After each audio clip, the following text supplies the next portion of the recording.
আমি অহা 20-25 দিনৰ ভিতৰতে আমি জিটি আৰু পিজিটি গ্ৰেজুৱেট আৰু পোষ্ট গ্ৰেজুৱেট টিচাৰ এপইণ্টমেণ্ট দিবলৈ গৈ আছোঁ প্ৰায় 1400 এই 1400 টিচাৰটো ভেকেণ্ট পোষ্টৰ এগেইনষ্টত দিয়া হ'ব। নাঙলভাঙা আমাৰ যিটো নৱোদয় হায়াৰ ছেকেণ্ডাৰী স্কুল এইটো নতুনকৈ আপগ্ৰেডেশ্যন হৈছে কাৰণে ইয়াত ভেকেণ্ট পোষ্ট বুলি কথা নাই, কিন্তু ওচৰে পাজৰে হায়াৰ ছেকেণ্ডাৰীবিলাকত যেতিয়া আমি শিক্ষকটো দিম ইয়াত কিছুমান টিচাৰ আৰু এটাচমেণ্টত ৰাখিব পাৰিম। আৰু তেখেতৰ যিহেতু হাইস্কুলতে প্ৰায় 10জন শিক্ষক ভেকেণ্ট হৈ আছে, এই হাইস্কুলত যিসকলে এপইণ্টমেণ্ট পাব তাৰ ভিতৰত নিশ্চয় কোনোবা MA পাছ পোষ্ট গ্ৰেজুৱেট টিচাৰ আহিব, তেতিয়া তেখেতসকলে তাতে শিকাব পাৰিব।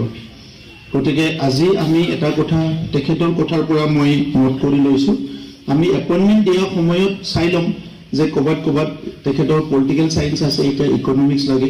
চ' আমি এপইণ্টমেণ্ট দিয়া সময়ত চেষ্টা কৰিম যে ইয়াত কোনোবা ইকনমিক্স লৈ পেলাই MA পাছ কৰাজন যাতে দিব পাৰোঁ, তেতিয়া হাইস্কুলতো হায়াৰ ছেকেণ্ডাৰীতো পঢ়াব পাৰিব। তেখেতে কৈছে যে আমাক এডুকেশ্যনৰ লাগে, চ' আমি চেষ্টা কৰিম যে কোনোবা এডুকেশ্যন লৈ MA পাছ কৰাজন যাতে ইয়াতে দিব পাৰোঁ। আৰু ইংলিছৰ লাগে, চেষ্টা কৰিম যে আমি ইংলিছত মানে MA পাছ কৰা এজন দিব পাৰোঁ, তেতিয়া দুটা কামেই ইয়াতে হৈ যাব। অহা আমাৰ SIৰ কাৰণে মুখ্যমন্ত্ৰী ডাঙৰীয়াও আমাক সহায় কৰি আছে, প্ৰায় 600তকৈ অধিক আমাৰ এলিমেণ্টাৰী টিচাৰ এপইণ্টমেণ্ট হ'ব। তেতিয়া নিশ্চয় কিছুমান টিচাৰ ইয়াতো এলিমেণ্টাৰী লেভেলত ভেকেণ্ট পোষ্ট আছে যদি এই টিচাৰখিনিও ইয়াতে আহি যাব।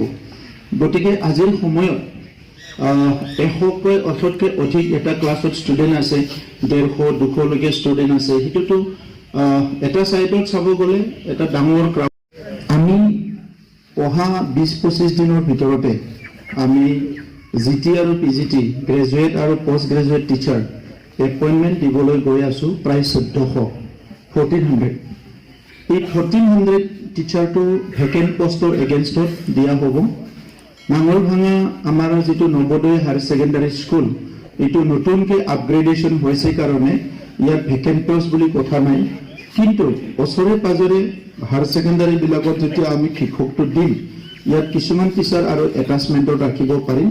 আৰু তেখেতৰ যিহেতু হাইস্কুলতে প্ৰায় 10জন শিক্ষক ভেকেণ্ট হৈ আছে, এই হাইস্কুলত যিসকলে এপইণ্টমেণ্ট পাব তাৰ ভিতৰত নিশ্চয় কোনোবা MA পাছ পোষ্ট গ্ৰেজুৱেট টিচাৰ আহিব, তেতিয়া তেখেতসকলে তাতে শিকাব পাৰিব। গতিকে আজি আমি এটা কথা তেখেতৰ কথাৰ পৰা মই নোট কৰি লৈছোঁ, আমি এপইণ্টমেণ্ট দিয়া সময়ত চাই ল'ম যে ক'ৰবাত তেখেতৰ পলিটিকেল চায়েন্স আছে, এতিয়া ইকনমিক্স লাগে। চ' আমি এপইণ্টমেণ্ট দিয়া সময়ত চেষ্টা কৰিম যে ইয়াত কোনোবা ইকনমিক্স লৈ পেলাই MA পাছ কৰাজন যাতে দিব পাৰোঁ, তেতিয়া হাইস্কুলতো হায়াৰ ছেকেণ্ডাৰীতো পঢ়াব পাৰিব। তেখেতে কৈছে যে আমাক এডুকেশ্যনৰ লাগে, চ' আমি চেষ্টা কৰিম যে কোনোবা এডুকেশ্যন লৈ MA পাছ কৰাজন যাতে ইয়াতে দিব পাৰোঁ। আৰু ইংলিছৰ লাগে, চেষ্টা কৰিম যে আমি ইংলিছত মানে MA পাছ কৰা এজন দিব পাৰোঁ, তেতিয়া দুটা কামেই ইয়াতে হৈ যাব। অহা আমাৰ SIৰ কাৰণে মুখ্যমন্ত্ৰী ডাঙৰীয়াও আমাক সহায় কৰি আছে, প্ৰায় 600তকৈ অধিক আমাৰ এলিমেণ্টাৰী টিচাৰ এপইণ্টমেণ্ট হ'ব। তেতিয়া নিশ্চয় কিছুমান টিচাৰ ইয়াতো এলিমেণ্টাৰী লেভেলত ভেকেণ্ট পোষ্ট আছে যদি এই টিচাৰখিনিও ইয়াতে আহি যাব।